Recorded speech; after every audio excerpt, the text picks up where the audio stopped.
Hi, it's Mike from the Cyber Guys with another quick tech talk. We're continuing our series on the OWASP Top 10.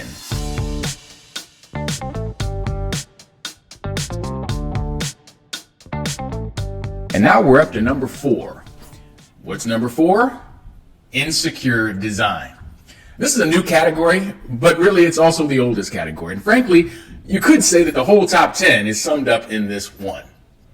Because in the end, what makes a website or web application vulnerable to any sort of attack can really be summed up in insecure design. So what are we talking about, since everything really is a matter of insecure design?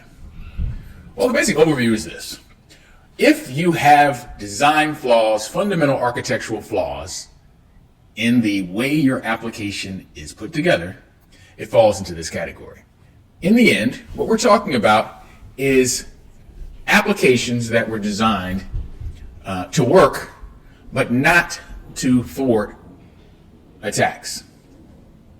One of the things I often talk about when it comes to the inherent vulnerability in a lot of web applications is the fact that learning to build a web application, becoming a web coder, is one of the easiest ways to become a programmer of any kind.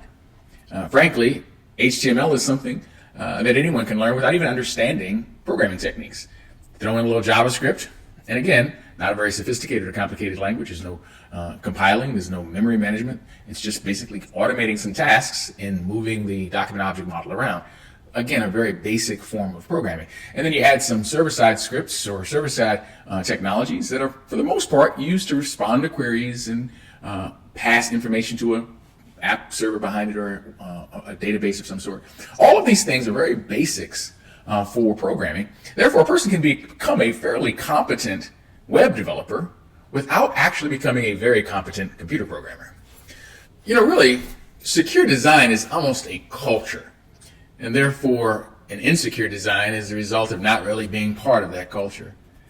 In other words, developers who were trained to think not just about functionality, but also to think about all the things that can go wrong and all the ways in which the design can be exploited by bad actors to do something that was never intended, or to actually get around the way the system was designed and abuse its functionality, abuse the techniques in which the functionality was built, and ultimately compromise the system, breach the security, exfiltrate sensitive information, deny service, misdirect activity, or even use it as a pivot point to do attacks against other targets.